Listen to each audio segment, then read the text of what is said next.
Olá a todos e todas. Eu sou Eliana Rodrigues, professora e pesquisadora da Universidade Federal de São Paulo, e é com muita alegria que eu venho hoje aqui ajudar, participar, trocar um pouco nesse curso, é, a convite do Marco, né, no Cura Pro. Estou muito feliz em estar aqui. Eu espero que a gente consiga deixar aí algumas sementinhas sobre essa planta, algumas contribuições. Então, vamos lá. Eu vou compartilhar aqui a minha tela para a gente poder começar.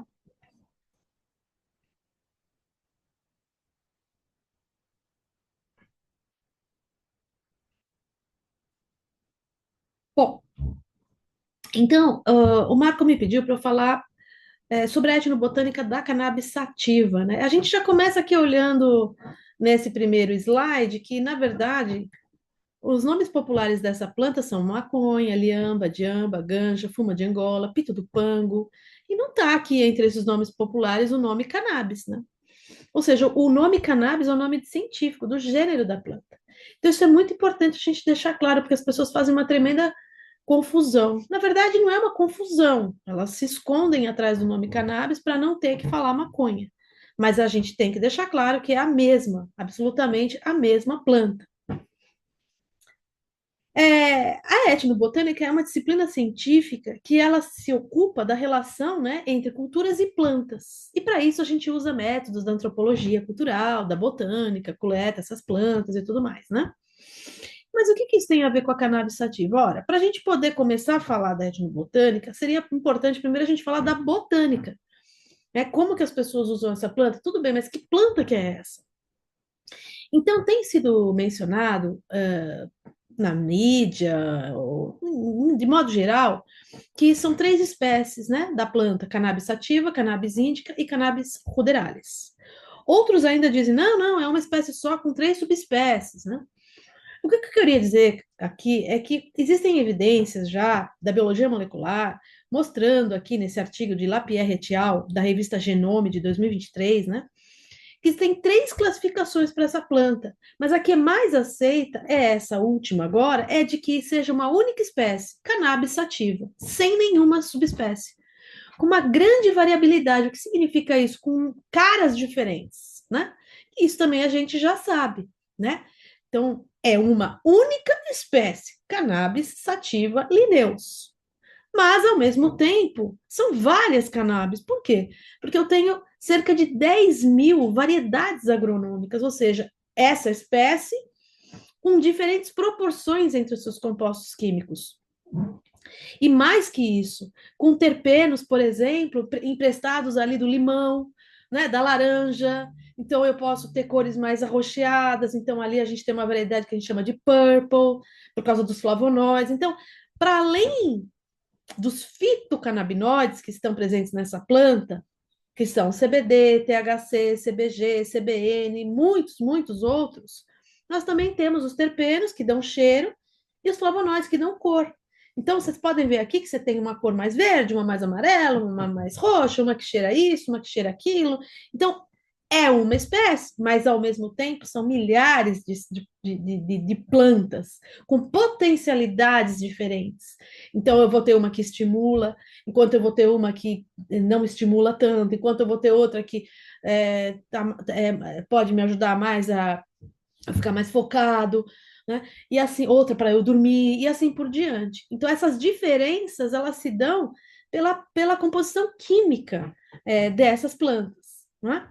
Que, de novo, é uma espécie só, mas muito diferente de uma para outra, né? Então, do ponto de vista botânico, essa espécie ela é composta por plantas formadas por flores femininas, a gente fala que é uma planta fêmea, e a planta macho, por flores masculinas, né? Ela é uma erva, considerada uma erva anual, ou seja, ela tem um ciclo de um ano, depois de um ano ela morre. Existem variedades que chegam a mais de 5 metros, outras já são mais baixinhas, mais gordinhas, outras mais delgadas, mais altas, né? Essas plantas, elas podem ser feminina e masculina, como eu disse, mas também podem ser plantas hermafroditas, onde eu tenho as duas flores presentes, tanto a feminina quanto a masculina. E uma coisa interessante é que a planta macho, ela não tem tantos remédios, né? Tantos princípios ativos assim, quanto a feminina. E é por isso que ela é conhecida como cânhamo. Ela tem baixas concentrações desses fitocannabinoides. Então, ela é usada, por exemplo, para fibras, né? Para fazer tênis, para fazer roupa. Por exemplo, na China, eles têm feito roupas para guerra, com atividades até anti-inflamatórias, usando as fibras do cânhamo. Né? Então, ela não é muito usada para remédio.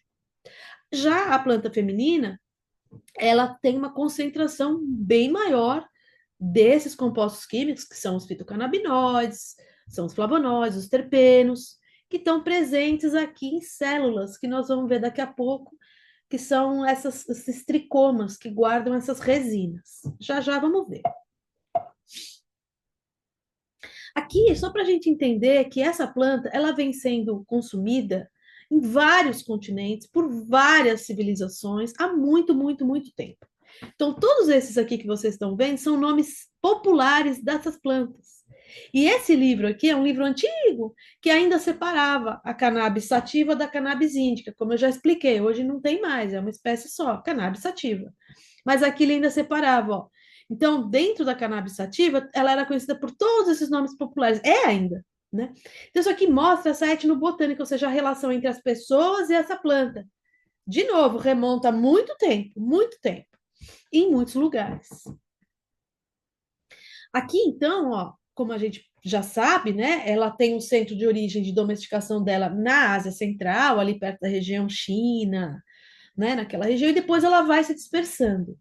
Alguns autores alegam que isso tenha acontecido há 14 mil anos, mas outros relatos aventam a possibilidade dela ter sido já começado o processo dela de cultivo e domesticação na República Tcheca há cerca de 27 mil anos, né?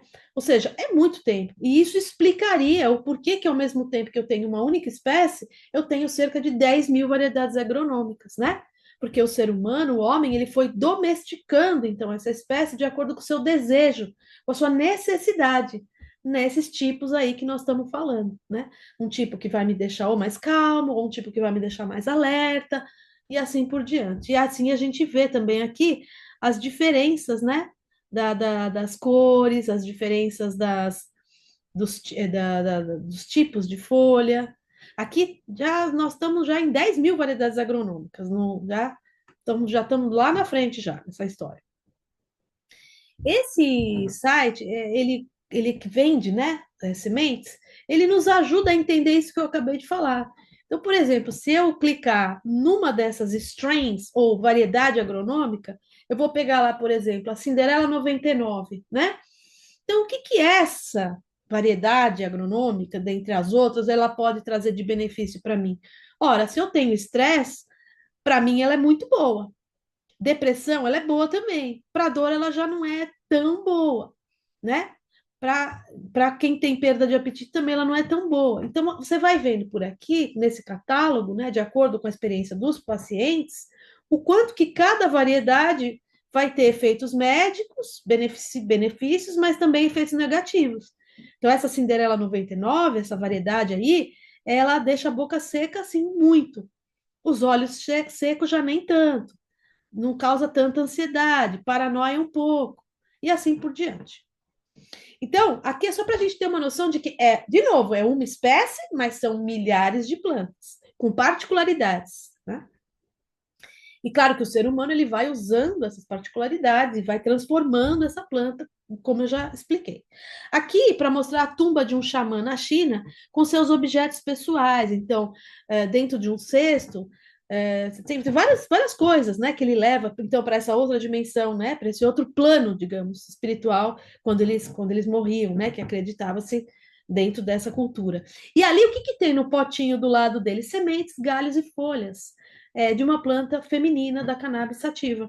Então, para você ver a importância de levar essa planta junto com eles para o outro lugar, para o outro espaço, né?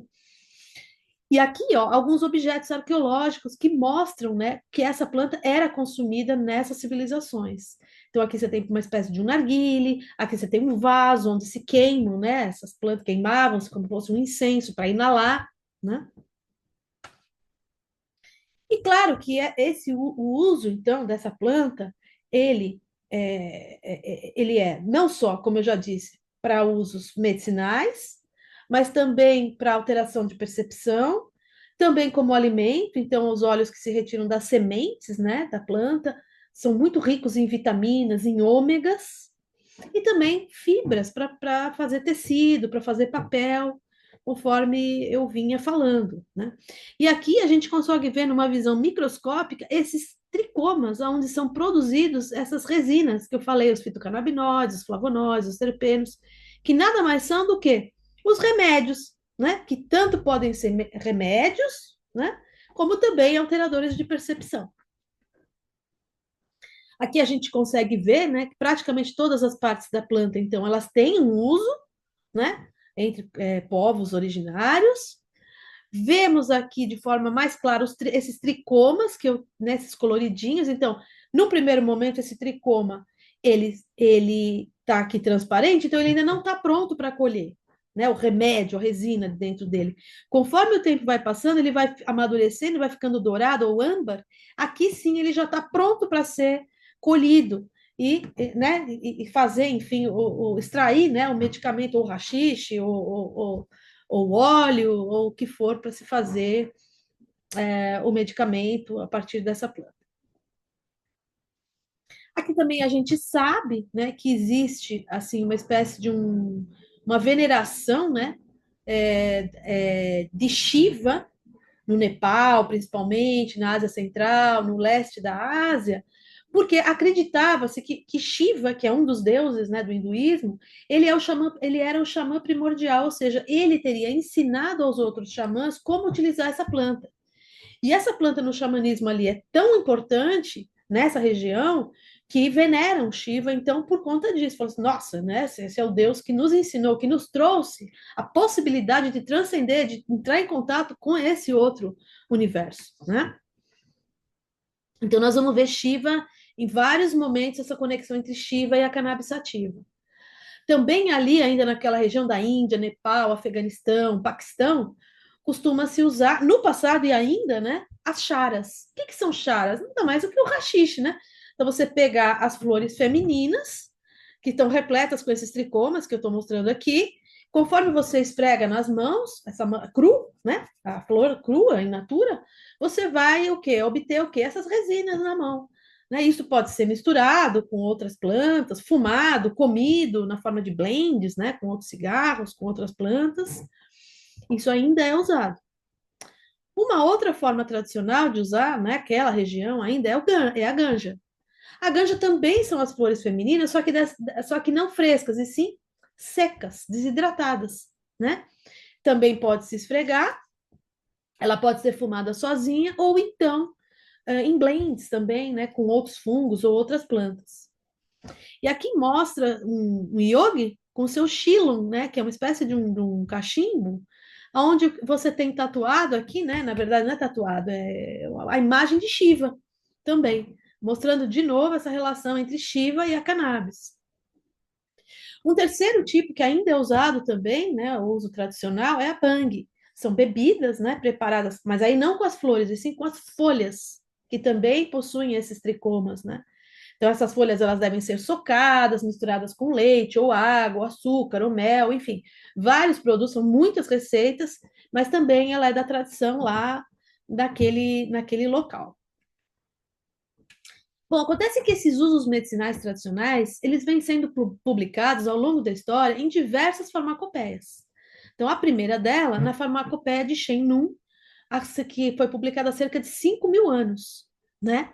Então, olha, para várias doenças, malária, constipação, dor reumática, sedativo, inflamação vaginal, para combater a insanidade, né? Também no papiro de Ebers, do Egito Antigo, no de matéria médica, do Dioscórides, e aqui no Brasil, na nossa primeira farmacopeia, em 1926. Vale lembrar que o Brasil foi o primeiro, né, a proibir o cultivo e o uso da cannabis sativa no mundo, primeiro país no mundo. Então, a partir da segunda farmacopeia, a planta já foi retirada desse livro, que é um livro que direciona médicos, né, nas suas clínicas, e ela fica, então, desde a segunda edição até a sexta, fora desse livro médico oficial, e volta agora, né, em novembro de 2024, na sétima edição da Farmacopeia Brasileira. Então, olha o quão absurdo, né, que é o prejuízo, né, que é, do ponto de vista médico, que o Brasil passa em proibir, né, o uso dessa planta, que já estava no livro médico e foi retirado e agora reintroduzido, né? Mas quando a gente vê tudo isso daqui, ó, todos esses usos, a gente pensa assim, nossa, mas então é uma panaceia? Olha, quando a gente usa o termo panaceia, não é legal. E eu vou explicar por quê. Porque panaceia fica aquela ideia de que é tudo, né? E tudo não é nada, né? Do ponto de vista filosófico. O que é tudo? Tudo não existe tudo, né? Então banaliza a planta, não favorece, não é uma boa explicação. Em contraponto a isso, a gente sabe também que todas as células do nosso corpo respondem para essa planta. Eu vou repetir: todas as células do nosso corpo respondem para a planta, possuem, podem expressar receptores para essa planta, incluindo fio de cabelo e unha. Ora, se é assim, seria até esquisito a gente pensar que essa planta não estaria envolvida em vários processos patológicos, de doenças do nosso organismo, não é? E isso se começa a se elucidar em 1990, quando a gente observa que, na verdade, nós temos um sistema inteiro que responde a essa planta. E que ele está presente em todo o nosso corpo, em todas as nossas células, em todos os nossos órgãos. E que nós produzimos, inclusive, substâncias que são parecidas com aquelas da cannabis sativa. E é por isso que a planta age em todos os nossos órgãos e células. Porque eu produzo substâncias parecidas, por exemplo, com o THC, que é a chamada anandamida. Eu produzo substâncias, o meu organismo produz substâncias, o seu, de todo mundo, cachorros, gatos, animais, né? Produzem substâncias parecidas com o canabidiol, que é o CBD. Como é que chama no caso do ser humano? Nós produzimos uma substância que chama 2-AG, que é parecida com o CBD. Então, ora, o meu corpo tem um sistema que é sensível à planta, porque eu produzo, de certo modo, coisas que essa planta produz também. E aqui eu consigo ver uma convergência, um encontro entre o conhecimento tradicional, ali de 5 mil anos atrás, registrado, né? E o acadêmico de agora. Por quê? Porque eu consigo lá na frente entender que, poxa, seria esquisito se essa planta não servisse para tantas doenças, já que ela atua em tantos alvos, em tantos órgãos no meu corpo. Não é verdade? Agora vamos voltar para a etnobotânica, porque vocês vão ter aula de sistema endocannabinoide, não é a hora agora de falar sobre isso, só que é só para dar uma pitadinha de vontade para vocês. Então, o que a gente sabe do ponto de vista da etnobotânica? Existe um banco de dados na Espanha, em Barcelona, reunindo informações sobre o uso tradicional dessa planta no mundo todo. Então, estão lá reunidos conhecimentos, cerca de 2.300 conhecimentos, sobre 40 países diferentes. E o que a gente vê é que a maior parte desses usos, do ponto de vista medicinal, não é nem das flores, mas sim das folhas, né? Dos galhos, das raízes. Então, isso é muito legal, porque mostra, olha, a quantidade de coisas, de doenças que a raiz pode aplacar. Artrite, gota, dor reumática, queimaduras de pele, inflamação, para o pós-parto, hemorragia, erisipela. Então, eu estou falando só da raiz, tá? Fora as folhas. Então, na verdade, nós poderíamos e nós deveríamos pautar muitos dos nossos futuros estudos, né, com relação a outras partes da planta, que não só as flores femininas, como eu estava falando lá atrás. Muito embora a gente saiba que as partes femininas, as flores femininas, sejam o que produz mais tricoma, mais fitocannabinoides, né? Mas nós temos aí também outras partes que deveriam ser estudadas para outras doenças, partindo do quê? Do conhecimento tradicional, que é a minha área, a área da etnobotânica, para isso que eu vim aqui hoje falar, né? Mas será que é possível, então, a gente ter todas essas partes aqui da planta, né, produzindo todos esses remédios, será que esse conhecimento tradicional faz realmente sentido? Ah, não sei não, hein? Vamos ver. É possível? É possível. Por quê? Porque aonde estão esses medicamentos? Como eu já expliquei, nos tricomas. Então, aqui eu tenho a secreção e o armazenamento desses remédios, né? Que aí nós estamos chamando de resinas, que são quem está lá dentro, de novo, repetindo, fitocannabinoides, CBD, CBG, THC, THCV, terpenos, que é o que dá cheiro, flavonoides, que é o que dá cor, alcaloides, está todo mundo lá. Conforme esse tricoma vai ficar maduro, o âmbar, ele explode e libera essa resina. E é essa resina que é o nosso medicamento, né? Acontece que esses tricomas, a gente achava que eles estavam presentes só nas flores femininas, mas não estão, ó. Como eu já disse, eles estão presentes nas flores femininas, nas masculinas, em menor quantidade, né? Nas raízes, nos galhos, nos pólens, nas sementes, né? Então, toda a planta é passível, sim, de ser tratada como um medicamento, né? Lembrando, a flor feminina é que mais produz, mas as outras partes também produzem. E com para diferentes doenças. Que é isso que a gente precisa aprender com conhecimento tradicional e começar a estudar.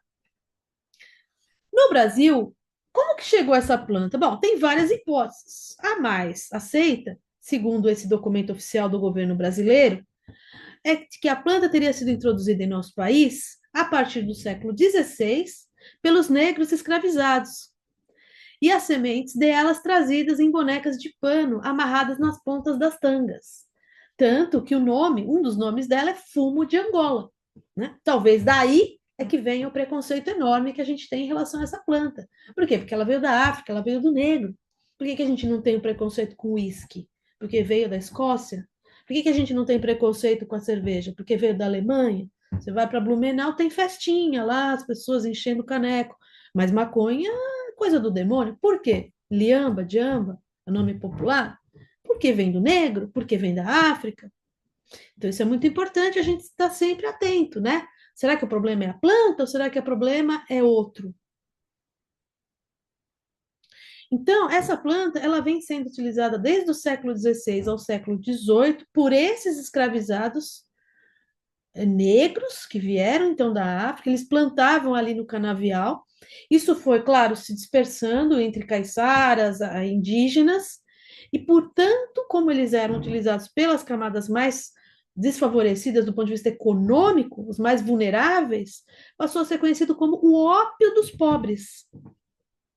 Mas isso não foi sempre assim, porque a partir do século XIX, então, a própria coroa começa também a se utilizar dessa planta. A própria Carlota Joaquina, que era esposa do rei Dom João VI, que tinha crises epiléticas, tinha enxaquecas, ela usava tanto o cigarro quanto o chá a partir dessa planta. Né? Então, ele não era um vício só dos pretos. Né? A coroa ali começa, então, a também se apropriar desse medicamento. E a coroa tinha todo o interesse econômico nessa planta, porque incentivava o cultivo dessa fibra, porque era muito rentável, era economicamente muito bom. Então, cultiva essa planta entre os séculos 17 até o começo do 19, aqui no território brasileiro. Então, nossas terras já serviram de berço para essa planta. Se hoje é proibido, né? Mas já serviram. A partir de 1936, com a proibição do plantio, e aqui também é importante a gente lembrar que o Brasil foi o primeiro país do mundo a proibir o cultivo e o uso da cannabis sativa, o primeiro país no mundo a proibir o cultivo e o uso da cannabis sativa. Aí, claro que tem que se parar, então, de cultivar, inclusive para a produção de fibra, né? O que para a coroa não foi nada bom. No final do século XIX, então, antes dessa proibição, em 1936, claro, a gente gosta de copiar, né, outros países, então começou-se a entender que, na verdade, era bom usar antes da proibição, eu estou falando, né, agora, que aqui a Sociedade Médica Brasileira começou a ver trabalhos da França, principalmente do Jean-Jacques Moreau, mostrando o quanto que essa planta tinha realmente potenciais medicinais. E ela, então, começa a ser trazida para as boticas aqui, que são as antigas farmácias, né? As boticas foram trazidas pela Europa, pelos europeus para o Brasil, e ali nas boticas, essa planta era comercializada. Tem até ali, ó, cigarrilhos índios, né? De Grimaud, que é uma empresa francesa, né? Então, ela era comercializada na forma de tintura, na forma de cigarro. Para quê? Asma, opressão, insônia e catarro. Opa, de novo, para várias doenças.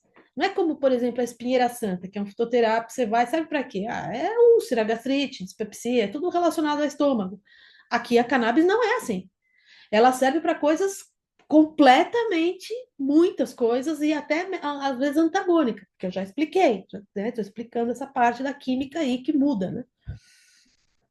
Então, aqui de novo a gente vê que, por exemplo, uma curiosidade, o avô do professor Carlini, quem não conhece, o professor Carlini, é o pai da maconha, né, no Brasil, que estudou desde de 1950 os efeitos anticonvulsivantes, provou, mostrou, né? O avô dele receitava a cannabis sativa para os seus pacientes. Claro, estava na farmacopeia brasileira, estava na botica, né? A pessoa ia lá, comprava a sua tintura, o seu cigarro, enfim.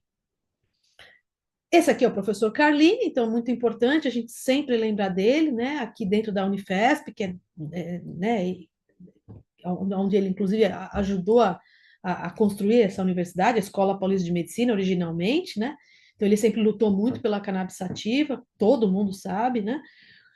Trouxe contribuições incríveis para a medicina e para a ciência, né? Aqui o Padre Ticão, que é um outro guerreiro também, mas aí do ponto de vista não da ciência, mas social, né?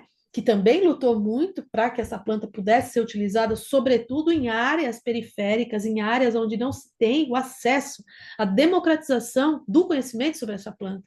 Então, eles foram dois grandes guerreiros, morreram muito próximos, infelizmente, perdemos os dois assim, sabe, foi uma perda incrível, mas eles construíram coisas juntos e deixaram um legado, deixaram o nosso curso também aqui da Unifesp, né? Assim como esse do Cura Pro, que eu tenho certeza que vai ser um sucesso enorme e que venham mais cursos como esses para democratizar o acesso, né, a esses conhecimentos. E aqui, para finalizar, eu quero deixar para vocês um convite para vocês participarem. Eu tenho um canal no YouTube e um Instagram, onde toda semana eu publico um artigo científico sobre uma determinada doença que já tem alguma evidência em artigo científico de tratamento com a cannabis sativa. Né? Então, a gente tem aí artigos sobre ansiedade, sobre depressão, insônia, fibromialgia, e como que a planta o quanto que a planta já foi estudada e pode ali ajudar a gente a ter um entendimento sobre esses possíveis tratamentos. Então, entra lá, compartilha, curte a gente, porque aqui é tudo de graça, né? Então, nós estamos tendo acesso a um conhecimento de alta qualidade, gratuito, de uma universidade pública. Bom, então é isso, eu espero que vocês tenham gostado e eu fico à disposição. Se tiver alguma dúvida, vocês podem entrar em contato comigo. O meu e-mail é e.rodrigues@unifesp.br. Tenham um ótimo curso nas próximas aulas.